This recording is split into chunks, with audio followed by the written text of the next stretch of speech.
3টা, ঠিক আছে। কিন্তু দেখা যেত যে মিয়াবাড়ির হয়তো একটা শত্রু আছে, হয়তো চৌধুরী বাবারি। তো এই যে শত্রু, এদের সাথে এখন মিয়াবাড়ির অবশ্যই সংখ্যা বেশি হলে তো যুদ্ধে জিতবে, তাই না? এই যে প্রোডাকশন বেশি করার জন্য সাধারণত এই ঘটনা ঘটনা, ঠিক আছে। এটাকে তুমি কখনো করতে পারো না। হ্যাঁ, অনেকটা এরকমই ছিল সেই সময়।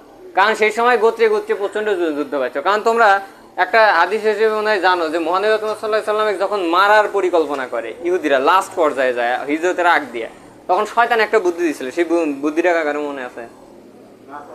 স্যার আমরা হলাম এই লাইনের লোক, আমাকে ইয়ার থেকে প্রশ্ন দিলে হবে, তাও টুকটাক জানা উচিত। সেটা হলো যে শয়তান একটা বুদ্ধি দিয়েছিল। শয়তান বুদ্ধি দিয়েছিল কিভাবে? শোনেন, আপনারা মানে সবাই এরকমভাবে মিটিং করতেছে, হুট করে একটা লোক আসলো, এসে বলছে শোনেন আমি আপনাদের একটা বুদ্ধি দিতে পারি। আমি যদিও এখানকার না, আমি অন্য একটা জায়গা থেকে আসছি, এদিক দিয়ে যাওয়ার সময় আপনাদের কথাটা শুনলাম। এটা হচ্ছে শয়তান, মানুষের রূপ ধরে আসছে। সে বলতে শোনেন আপনারা কাজ করেন, প্রত্যেকটা গোত্রে থেকে একটা করে যুবক নেন এবং তাদের সবাইকে একত্রিত করে মুহাম্মদ সাল্লামে মারার জন্য পাঠান। এতে কি হবে, তাহলে এক কুরাইশের বংশ মক্কার এতগুলো লোকের সাথে যুদ্ধ করতে পারবো না। কারণ ওরা চিন্তায় ছিল যে আমার বংশ যদি যায় মহানবী আটক করে, তাহলে তার যে বংশটা আছে, মহানবী যে বংশটা আছে, সেই বংশটা এসে আমাদেরকে অ্যাটাক করবো, সো আমরা তো মারা যাবো। এইটা ছিল ওদের সর্বপ্রথম হচ্ছে মানে একটা সীমাবদ্ধতা। ফলে শয়তানে সেই বুদ্ধিটা দেয়, ঠিক আছে। যাই হোক, মক্কা এই যে এটা বলার উদ্দেশ্য কারণ একটু বলে শেষ করি, 2 মিনিট, কিছু মনে করো না। আচ্ছা, মক্কার সময় যারা ছিল ওরা কি কাফেরা ছিল না মুশরিক ছিল? কাফের আর মুশরিকের পার্থক্য কি বোঝো? কাফের হচ্ছে যে সরাসরি আল্লাহ মনে করো যে মানে বিশ্বাস করে না, কিন্তু মুশরিক হচ্ছে আল্লাহ বিশ্বাস করে সাথে অন্যগুলোকে বিশ্বাস করে। প্রশ্ন হচ্ছে মক্কার ওরা সেই সময় কাফির ছিল না মুশরিক ছিল? আচ্ছা, মুশরিক ছিল, কাফের কিন্তু না। মানে ওরা মুশরিক ছিল, ওরা আল্লাহ মানত, বুঝছো? ওরা ওরা ওরা ওরা এইভাবে যা বলতো, হে কাবার মালিক, হে আমার রব, আমাদেরকে এটা দেন, এটা দেন, এটা দেন। সাথে এটাও বলতো। ওর ভিতরে থাকে যে মূর্তিগুলা, ওই মূর্তির নাম আছিল ধরো হুবাল, হুজ্জা, এরকম নাম ছিল। যাই বলতো, হে হুবাল, আপনি আল্লাহকে বলেন যেন আল্লাহ আমার অসুস্থতা দূর করে দেয়, বুঝছো? তার মানে কি, মূর্তিকে বা ইয়াটাকে মাধ্যম হিসেবে ইউজ করতো, ঠিক আছে। যে ঘটনাটা বর্তমানে আমরা করি, হে বাবা, হে পীর বাবা, হে মাজারের পীর বাবা, আপনি আল্লাহকে বলেন যে আল্লাহ যেন ঠিক করে দেয়। এখন আমার প্রশ্ন, ওটা যদি সেই সময় হারাম হয়ে থাকে, এটা কোন যুক্তিতে হারাম হবো না এখন বলো? এক কথায় লজিকে, তো লজিক পড়তেছি আমরা, লজিকে মানা লাগবো, আজাইরে কথা বললে হবো না। আমার কথাটা কি ঠিক আছে?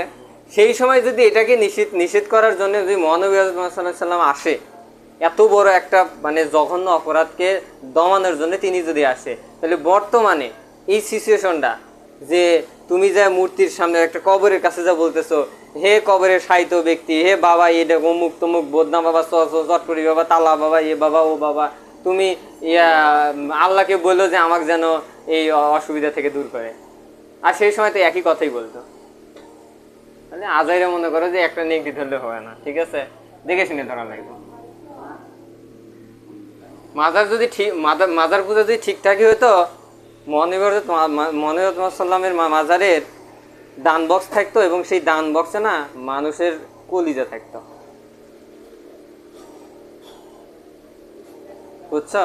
ওখানে যায় হাত তুললে পারে, ওই পুলিশ হাতের ভিতরে বাড়ি দেয়, বলে এইদিকে না ওইদিকে, কাবার মালিক ওইদিকে, তোমার পিছন দিকে, এখানে মহানবী মুহাম্মদ সাল্লাল্লাহু আলাইহি ওয়াসাল্লাম,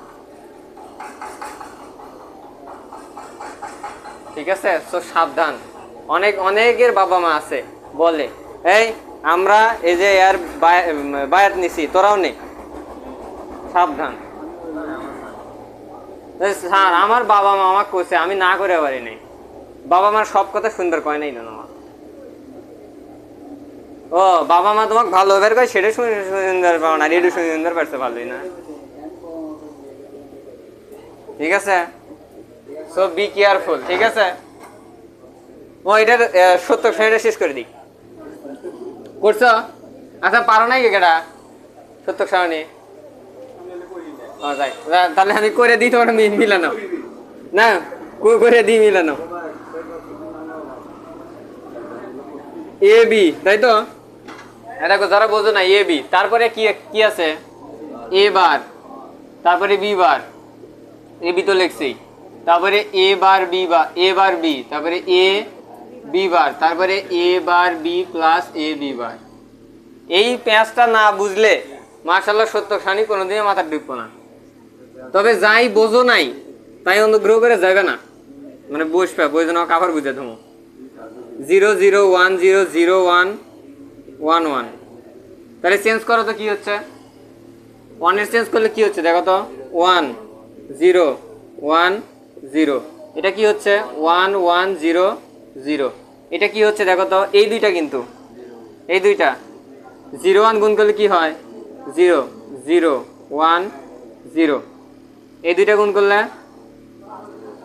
0 1 0 0, তারপরে 0 1 1 0। নাও, যার কাছে উঠানো নাই একটু উঠায় নাও। হুম।